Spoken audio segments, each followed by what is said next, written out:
Okay, let me get my scraps out of the way here. And then we're going to cube these up. Now, sweet potatoes are much harder to cut through than a regular potato. They're very stiff on the inside, but it's funny because when they cook up, they're so much more soft and tender. So we're going to cut these down, and then I'm going to cut them into thirds because I don't want super huge cubes because I kind of want them to cook up in about 20 minutes from when we take the lids off of our sourdough. These are going to cook in the oven at 450. I do have a question. Are you self-taught? Yes, I am self-taught. I've been cooking since I was 13 years old. I started actually like cooking for my family. Then it started out one meal a week, and then I slowly, gradually took on more and more until my parents stopped cooking altogether. I still cook for them. I make all their meals. I send them home I send them food. They come over and pick it up. So they're now, I think, reliant. I don't know if they know how to cook anymore. So, oh, I can tell you, my stepdad, he only knew how to cook very few meals to begin with, and I can count them on my hands. They were chicken wings and Cornish game hens, and then hash browns. That was about it. those were the meals he could cook. He always made Cornish game hens on my mom's birthday. We all had like an individual Cornish game hen, which are little teeny tiny chickens type things. They're really cute. And then he always made chicken wings on Halloween. Those were the two meals he made. And then he could do hash browns in a skillet for our Sunday kind of brunches. Now my mom, she used to cook all sorts of things growing up. You know, we were a big family, so we had a lot of like stews and soups. Like, I feel like spaghetti and tacos and pizza night, those were all like staples of the 90s. You know, it's funny, like, you growing up, you feel like you ate like the same rotation of meals. You know, oh, Taco Tuesday, you know. And now I feel like my kids rarely eat the same meal twice in a month. We might have the same staple protein, but I am always changing it up, giving them variety. Okay, we've got our sweet potatoes all diced up here. We're going to put these on our tray, and then we're going to coat them with some good olive oil and garlic salt, onion powder, and a little bit of oregano. I feel like oregano, dried oregano, just works so well with sweet potatoes. It just pairs really nicely. And I'm a savory girl when it comes to my sweet potatoes. I like them savory and not sweet. Let's see. This guy's a little big. I'm trying to get them all about the same size so they cook up about the same time. So we're going to take a little bit of olive oil here. We're going to drizzle it over. We want about 2 tablespoons. Really give a nice coating on it because sweet potatoes are kind of like sponges. So they'll kind of soak up the oil right there. You want to make sure you get a good coating on it. We're going to get a couple good shakes of onion powder around here. This is going to give a nice savory flavor. It's going to be about a teaspoon when you come all, you know, together. Got myself some new garlic salt after the garlic salt fiasco of 2025.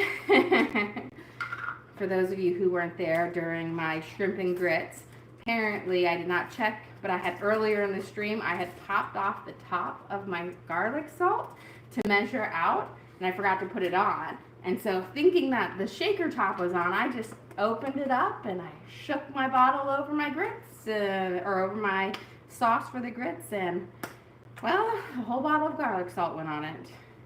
Okay, it is on secure, guys. We're gonna give a good shake of garlic salt over. You probably need about a half a teaspoon here. You don't need too much.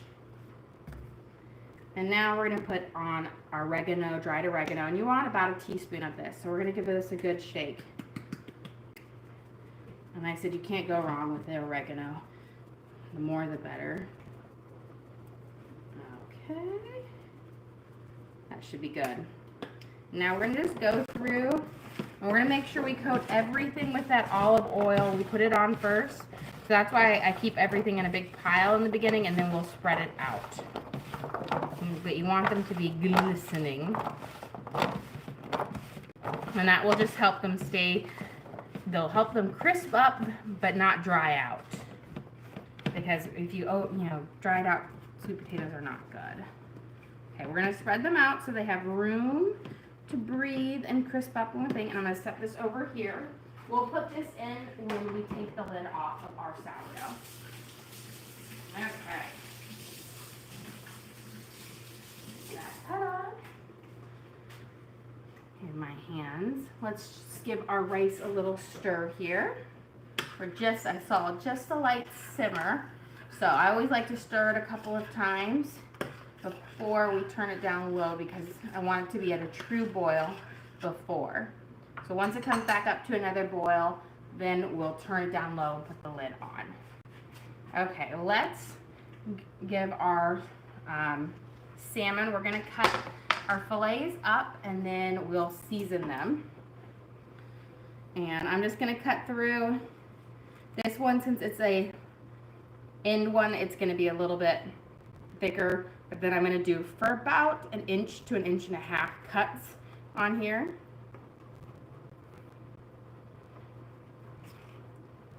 And this is skin on. So when we fry it, we're gonna saute it, pan fry. We're gonna start with presentation side down, which means we'll have the skin facing up. Here we go. I'm just making sure I cut through my skin all the way here.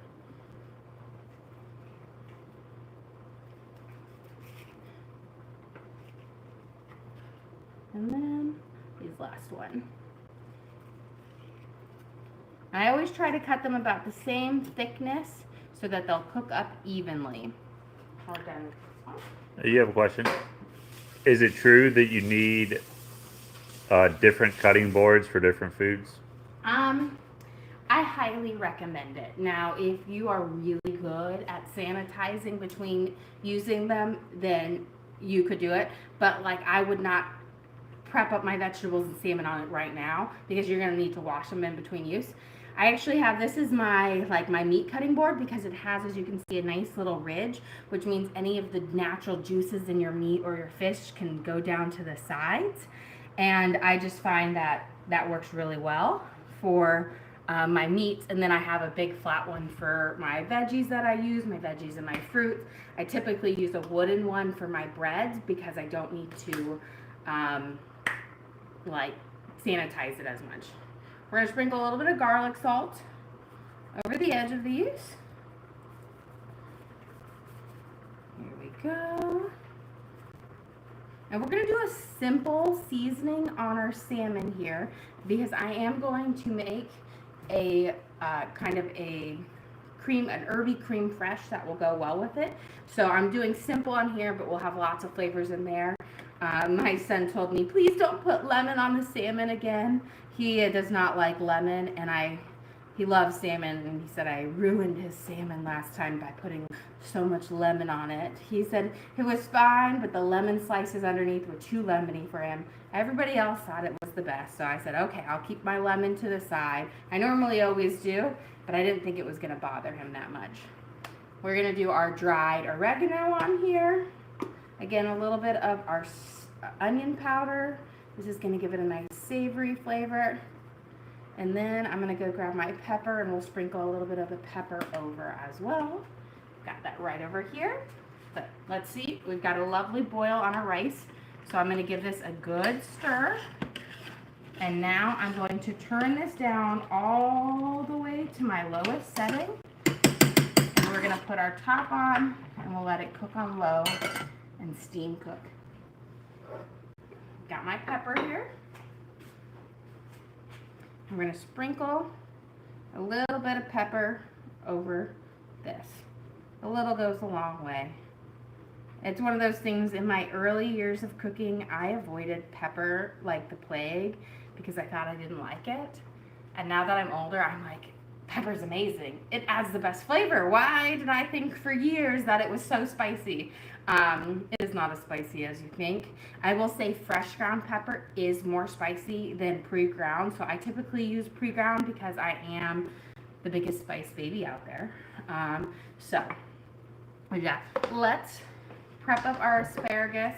This is gonna go in the oven when we have about 10 minutes left on our sourdough. So we're gonna get them prepped.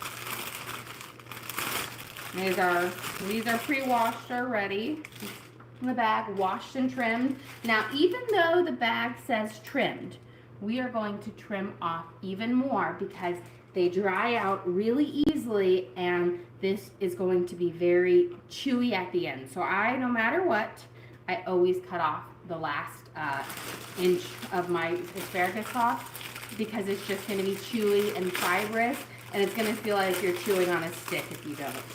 So do it, even if it says it's trimmed, because it hasn't been trimmed enough.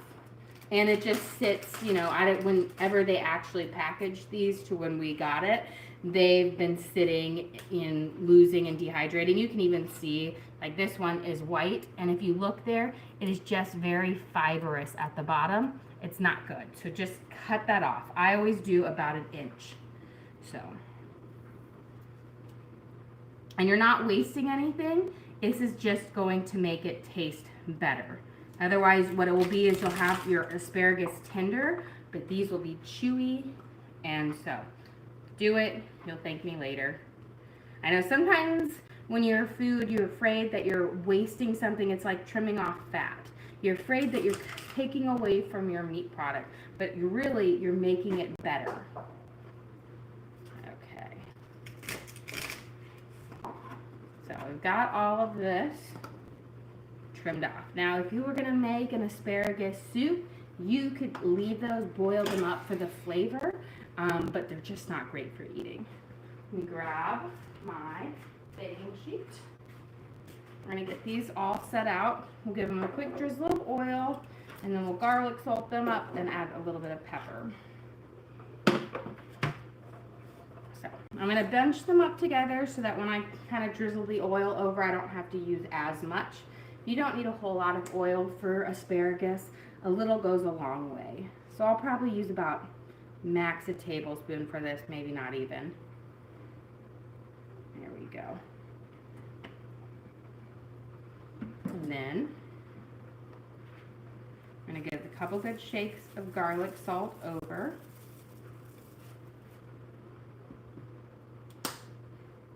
And a couple pinches of black pepper. That's about a half a teaspoon of black pepper. And then what you want to do is you want to roll them back and forth in that oil and that salt and pepper to really kind of coat each one. That's why I'm saying a little really goes a long way. And then we're going to spread it out and try to get them to where they're all resting on the pan without being on top of each other. But it's okay if you have a couple on top of each other. But that way they'll get the heat from the pan evenly and cook up well, so that they'll all be done at about the same time. Put a couple over here. And then we'll bring this over here. I'm going to wash my hands.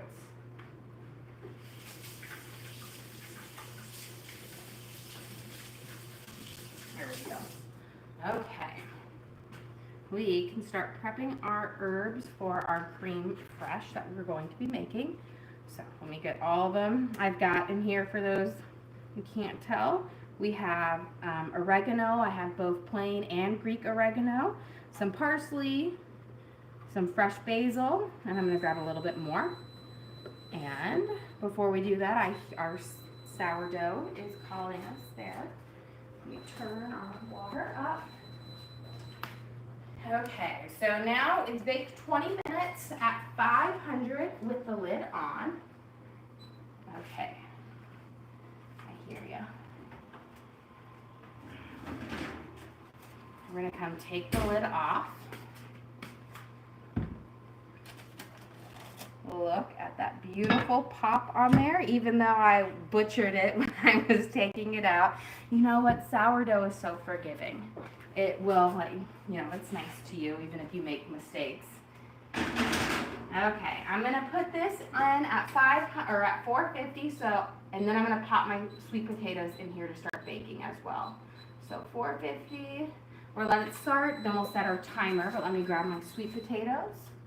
We're gonna bake those. Asparagus only needs about 8 to 10 minutes, so we're gonna do that at the closer towards the end. So I'm gonna put that in here, and in 12 minutes, I'm gonna set my timer so I can put the asparagus in, and then I'll set it for 8 minutes for the final part. But the last part of the sourdough is 20 minutes at 450. This is gonna give you a lovely, like, light golden brown crust, which is going to be perfect because it's chewy without being uber crunchy. Okay, let's get our herbs chopped up here for our herby cream fresh sauce. I'm gonna use some more. My basil needs to have a little rest days outside before I harvest any more of it. I know, I was like, this weekend, I've got to go and pick up more herbs. It surprises how much fresh herbs I use, but I will say it is one easy way to elevate your cooking without doing a lot. Just changing from the dried to the fresh is just going to make any meal seem more restaurant quality. So again, this herb blend, we have basil, parsley, oregano, and then we're going to add in some green onions for this. I'm going to chop off the whiter parts of my green onion here because this is going to be for a kind of a fresher base, so I don't need the as astringent flavor that the white part gives. I want more of the mild green onion flavor. Chives would also work really well. Normally my backyard just grows so much natural chives, but for some reason we have them and now they're like all gone. So I don't know if my dogs are eating them or whatnot, but I might have to grab some chive plants. I've always been able to just harvest some wild ones, but I have not seen I've even sent my kids out like to go in the community lot. All of our houses back up on these big community lots, and I'm like, look for green onions. If you see the chives, let me know. We'll get some. None. So I don't know why they're not here anymore. They were here early spring, but I haven't seen any of them since. Okay, we're gonna get this really minced up nicely. Here we go. And we're going to just go over. The more cuts that you make on your herbs, the more flavor that it will bring out. And I really want these flavors to come out in our little cream fresh that we're making. Because my oldest daughter is always like, where's the sauce? She always needs to have a sauce or a gravy on anything we make. And I kind of have to agree with her. I think it's pretty delicious. Okay. Let me grab a bowl for this. We're going to put our herbs in here. So we'll put them out at the bottom. Make sure we don't want any of it to go to waste. And heavy whipping cream. This will not work with half and half. It will make it runny. Milk will not work. You need heavy whipping cream for this to really work. We're going to put in about, I want to say 1/4 of a cup to 1/3 of a cup, a good little base. And then what we're going to do is we're going to take the juice from a lemon. I think we might only need half. And we're going to squeeze it over our cream. And the acid in the lemon will cause the cream to curdle and thicken up. And this is going to be our lovely cream fresh. So we're going to let it sit for a second, and then when we stir it up, it should be a lot thicker. I'm going to pick out the seed that fell in. I think one lemon, this was a pretty juicy lemon, will work. Let me give my hands a quick rinse. Okay. I've got my water boiling here. We have some corn on the cob because, in the summer you've got to have corn on the cob. So we're just going to pop them in here. Let's see. You know what? I might break each one in half. Makes it a little bit easier. So we're going to pop these in our water. Let me grab all of them over here. And we're going to boil them up. I've got my water nice and hot.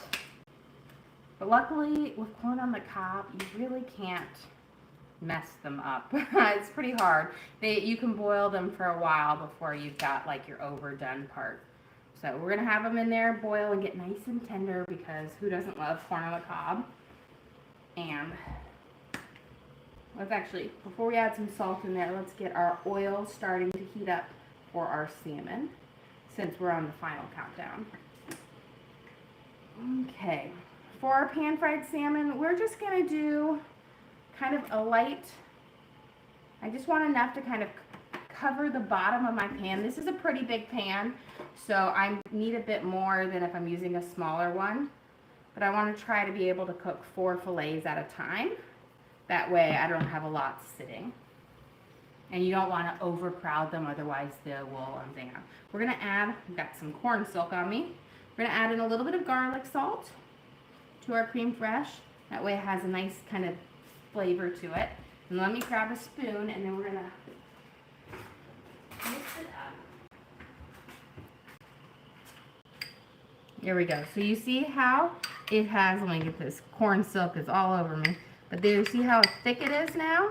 That's just the acid from the lemon juice thickening up the cream. And this is kind of, it's like a great way to make a homemade sour cream too. But this will be so delicious on top of our salmon. And now what I'm going to do is I'm going to kind of mush those herbs into it to bring out as much flavor as possible. And this way it will just be so lovely. There we go. And as it sits in there, it's going to bring out those herbs even more. Okay. We are pretty much done with this, so I can set it over here.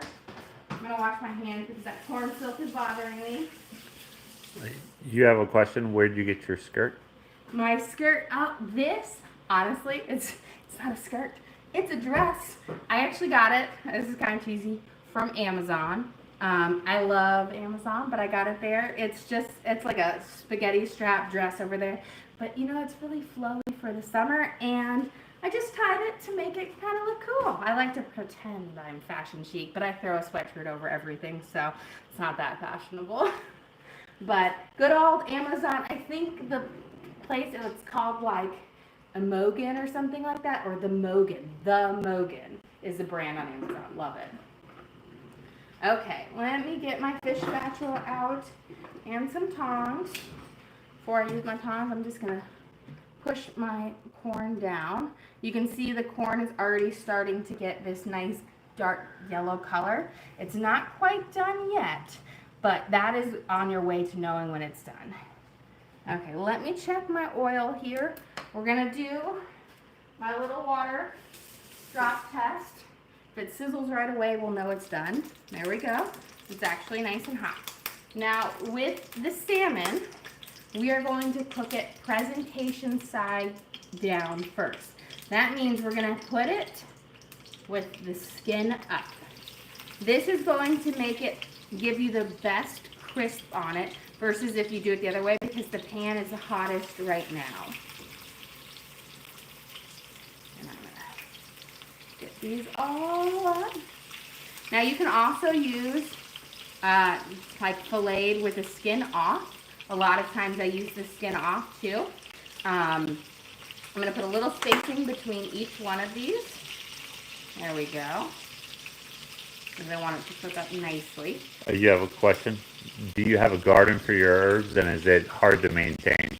I do have a garden for my herbs, and I will say, I want to say it's not hard to maintain if you don't neglect your plants.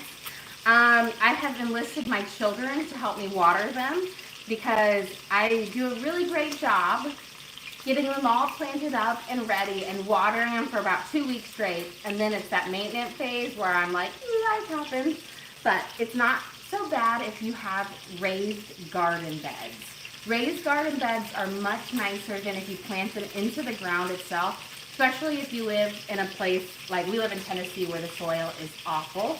It's clay, like pure clay under there. So the raised garden beds really help with it. And it makes weeding easier because it doesn't, overweed as much. Okay, let's get because we'll be flipping over. I'm going to get a baking sheet to put these on when they're done.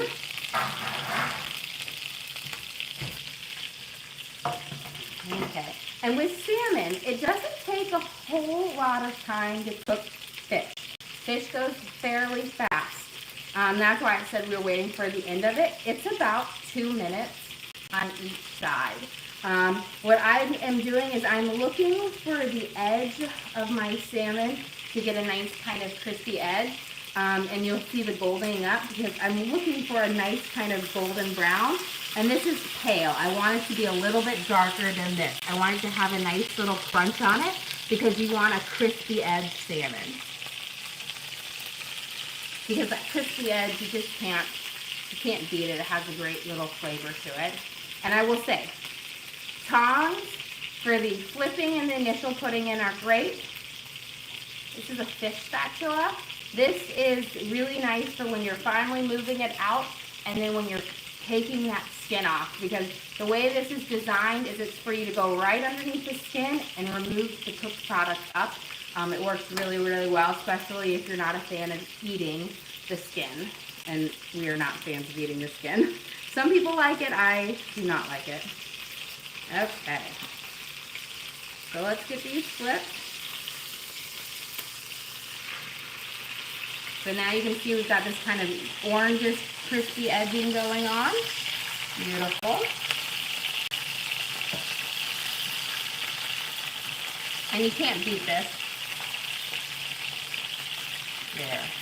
This beautiful, crispy edge to the salmon is just gorgeous.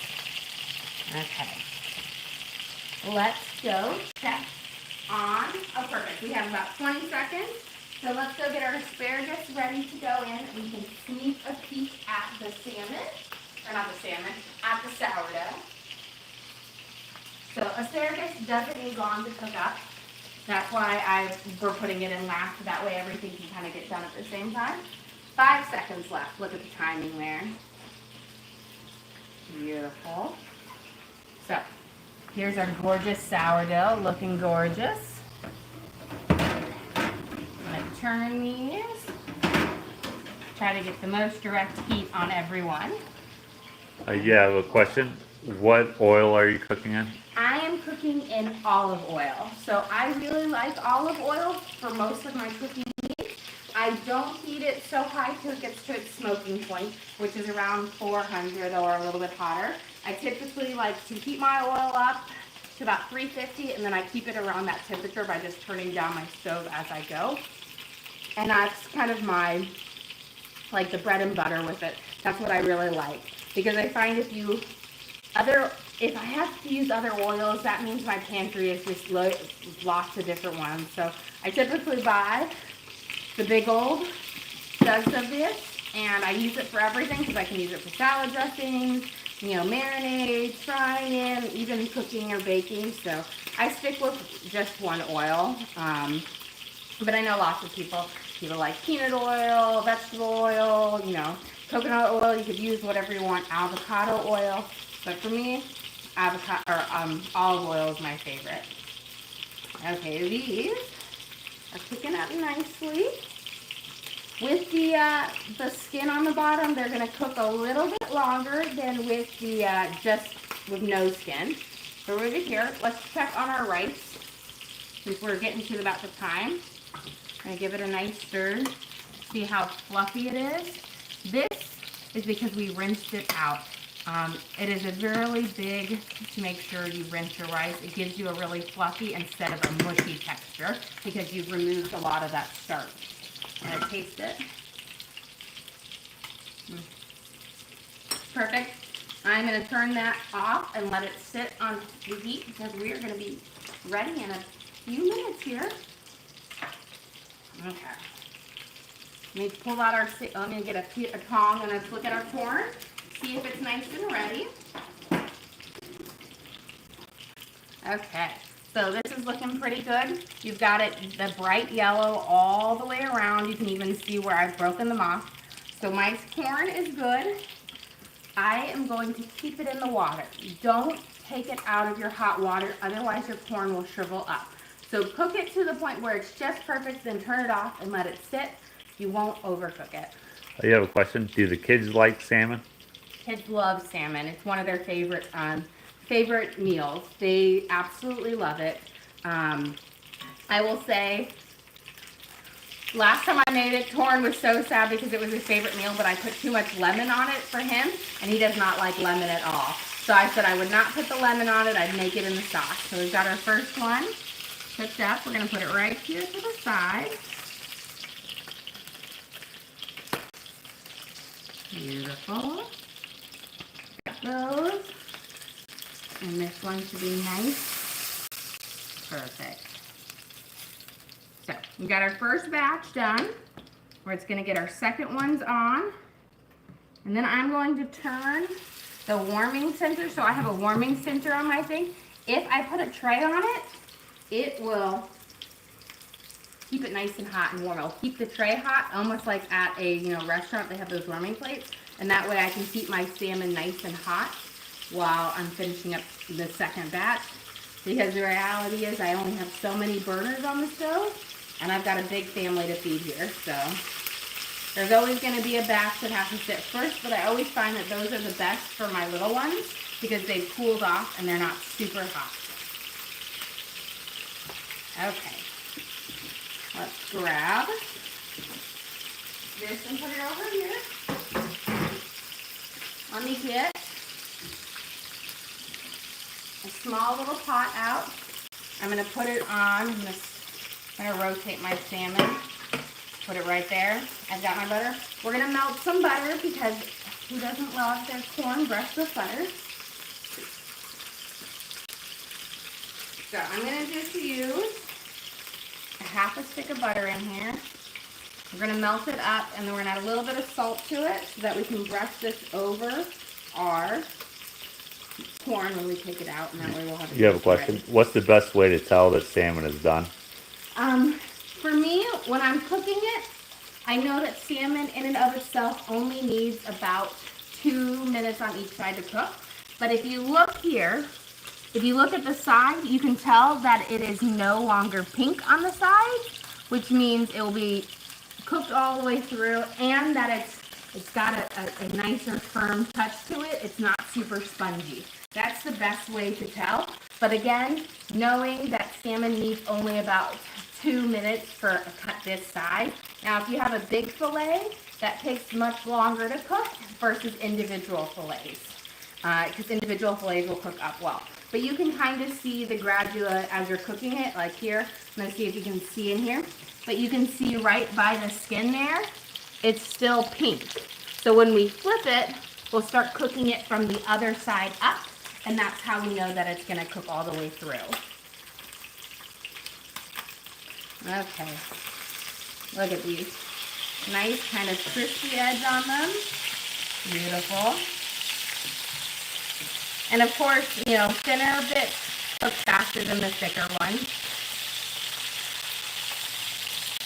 And I'm cooking these on, I will say my oil is probably around a 350. I have my heat on at a medium. I had it up higher, but once it was hot, I turned it down so that my oil wouldn't smoke because it do get hot. We're done with these. Let's get a little bit, where's my salt? Over here. I'm going to put a little bit of salt in here. About just a pinch or so. And that is we're going to brush that over the corn because we'll know that it will be nice and ready for that.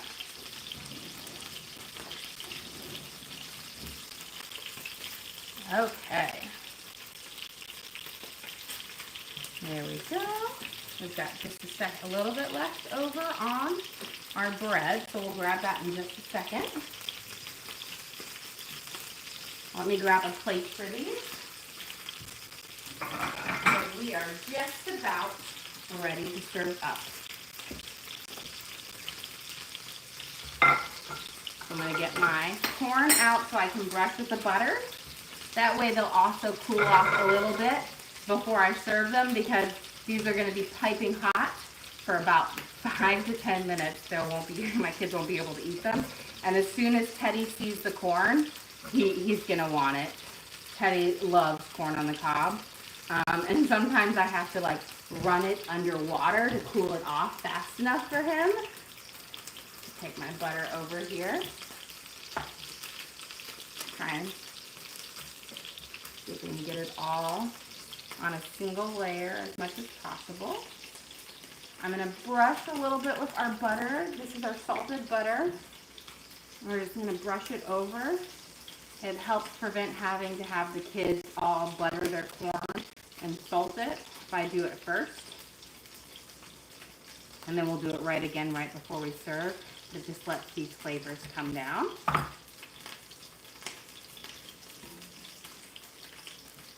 And there we go. So we'll save a little bit of the butter towards the end. But I always like to get a nice kind of coating on it because it just really lets those flavors sink in. Let's go grab our sourdough because that should be ready.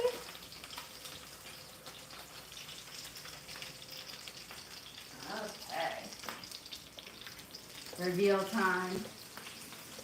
Oh, look at everything. I'm going to cancel the temperature off because everything is ready.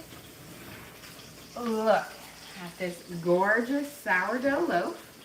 It's nice and hot. We're going to put it right here on my cutting board that I have waiting. And then I'm going to grab my sweet potatoes out and my asparagus.